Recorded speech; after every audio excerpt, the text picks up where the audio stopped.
So I decided to start getting vaccinated regardless of whatever my parents thought, because it's my health and really it's my decision. So what were you raised to believe about vaccination? Just that they were bad in general. It was something, for me, that outsiders did, and you didn't want to be one of those outsiders because I was in such a tight-knit community. It was very alternative in every way possible, really. So not being vaccinated was just another one of those things. How many injections have you had so far this year?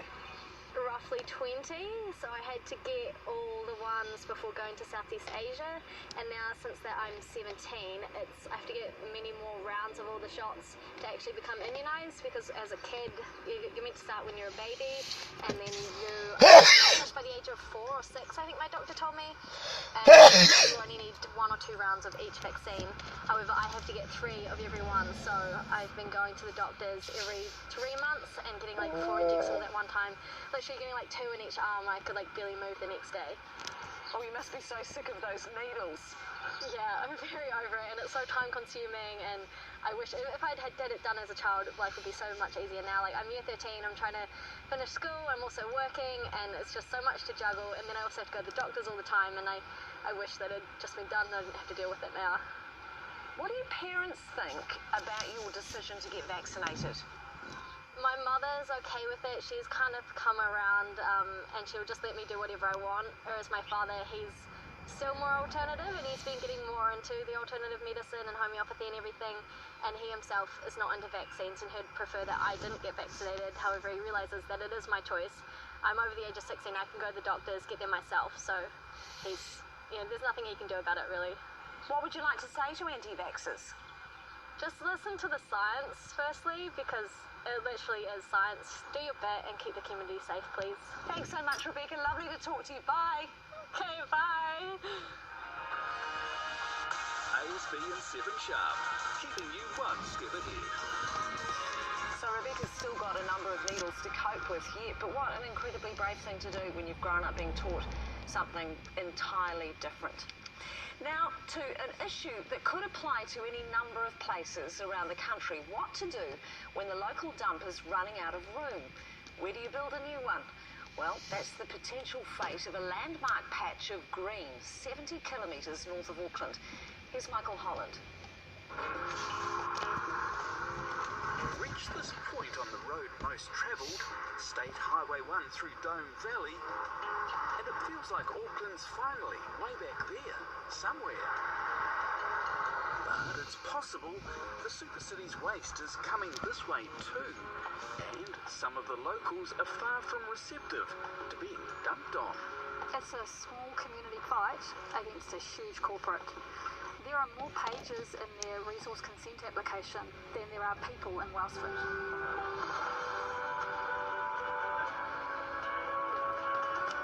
Beautiful waterway. I see a natural area that has got the potential to be destroyed. We're heading as close as we can get to the 1,000 hectares Chinese-owned waste management has secured in the middle of the dome for a new Auckland regional landfill. We could actually follow the waterway right up to the proposed landfill site if we were allowed to. But we're going to respect private property. We will. The long-term health of this and numerous other streams central to the concerns of the proposed landfill's opponents. Potentially, if that landfill breaches, then you're going to have contaminants coming through this waterway.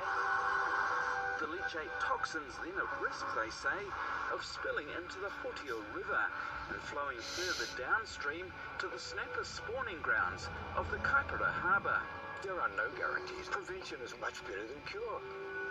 I mean, why not stop something before that disaster actually happens? Compounding the pollution risk, they say, the valley's unusually high rainfall. This highly localised rainfall, it won't be raining either side of the dome, but it's raining in the dome. Adjoining landowner Sue Tomlinson witnessed to how quickly this seemingly placid stream can turn ugly. The volume of water just would take your breath away, quite frankly. For its part, Waste Management says the landfill would be constructed to world standards, and its expert consultants are comfortable with the dome's rainfall levels. Is there such a thing as a breach? Waste management, in our history, with every landfill, modern engineered landfill constructed, we have never had a breach. Never had toxins flowing into nearby waterways. Correct. Yet the Fight the Tip pressure group questions why the company appears to have downplayed the presence of waterways. Case in point, an explainer brochure intended for the community. The waterways conveniently stop at where their proposed landfill site is. They don't go into that site. The reality? The reality is, and this is actually part of their Overseas Investment Office application, this is the true picture of the waterways that are in their proposed landfill area. This is a public information document that seems to suggest waterways go up to the boundary but don't actually traverse the site. The purpose for this diagram was to show the location of the proposed landfill. So we were just showing State Highway 1, the Hotia River, a couple of main tributaries. That's all. It was not intended to be a detailed map of all the waterways. NIMBY, not in my backyard. That's the only thing that we can actually look after is our own backyard. And if we don't look after our own backyard, we've got a serious problem. It's a big fight. It's a very big fight. It really saddens me to think that it's gotten this far. Council, please listen to your community. Stop listening to the corporates.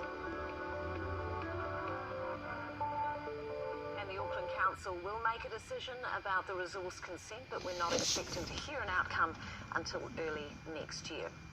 Now, you probably heard today that the All Blacks have agreed to cover up their tattoos in Japan. It's a cultural thing. Tattoos over there. They're associated with the local mafia. Well, they're associated with lots of things in other parts of the world too. And now there's research out of Canada which suggests you can read a person's personality by examining their body ink. Tim Wilson explains.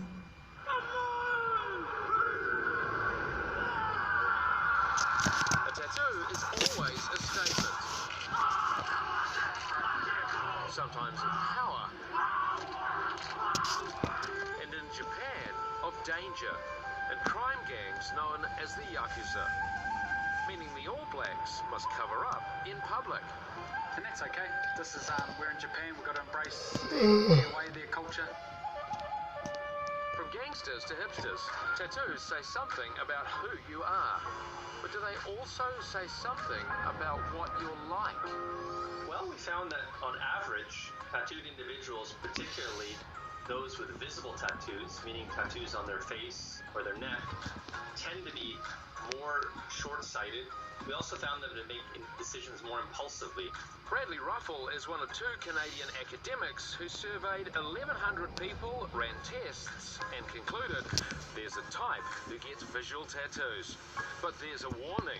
I wouldn't want to extend our findings to the Maori or to other populations for whom tattoos are customary and part of their culture. But for those for whom tattoos are traditional, Ruffle says even getting tattoos that can be covered is suggestive. Those individuals are a little bit more short-sighted and impulsive than non-tattooed individuals. We put this to the test in an Auckland tattoo parlour with Steve and Noelle. And their mums.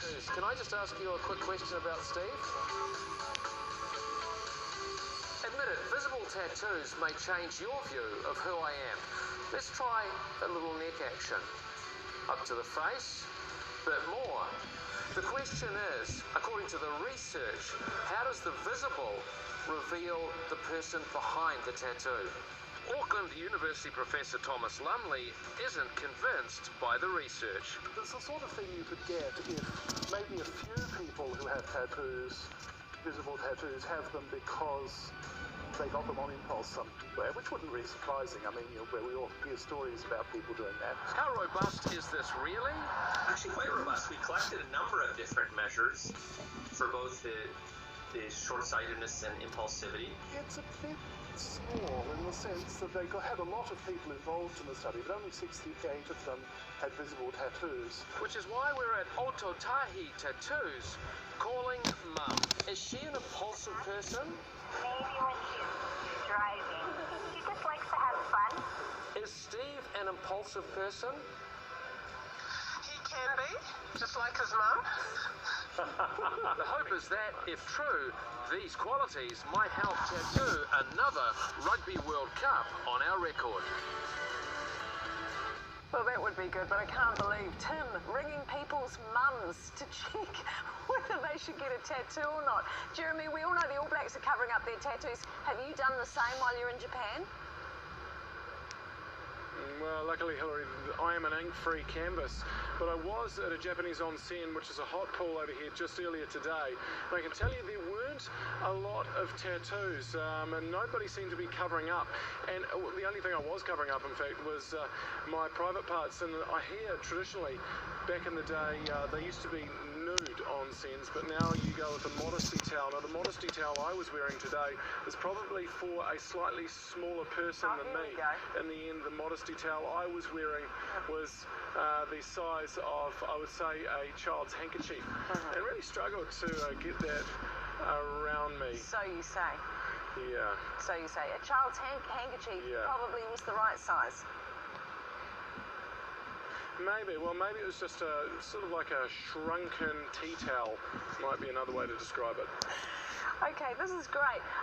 But we'll come back to you, Jeremy, because we're all very much looking forward, I think, to your sumo story. Just why is Jeremy in the sumo ring? We've been asking ourselves with the professionals. And will he pull a hammy or even worse? Plus, the great news after groundbreaking surgery.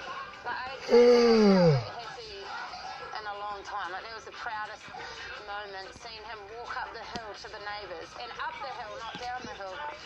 Our medical miracle is helping young Harry walk again.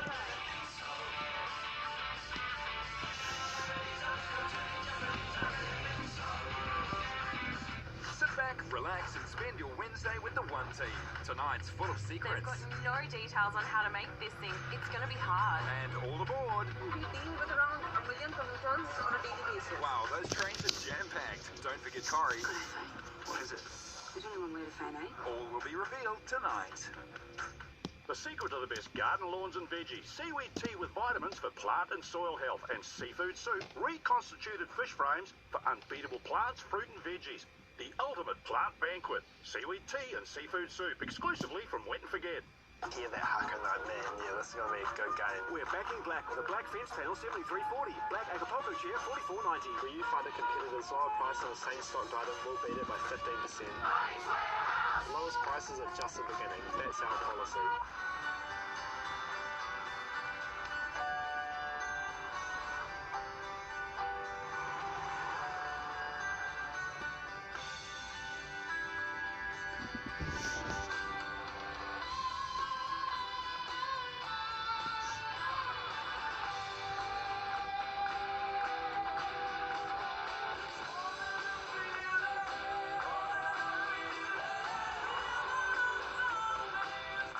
Short sale, big deals. This Thursday at Briscoe's, where cutlery and sets, lift dinnerware and serveware are half price. And there's 50 to 60% off vacuum cleaners. Get 30 to 60% off this Thursday, 9 till 9 at Briscoe's. The Irish music and dance sensation, A Taste of Ireland, explodes in New Zealand. Stars direct from Lord of the Dance have captivated audiences around the globe. A Taste of Ireland. Don't miss out. Tickets selling fast. Japan, land of the sumo wrestler.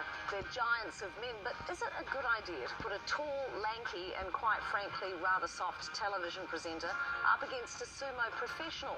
What could possibly go wrong?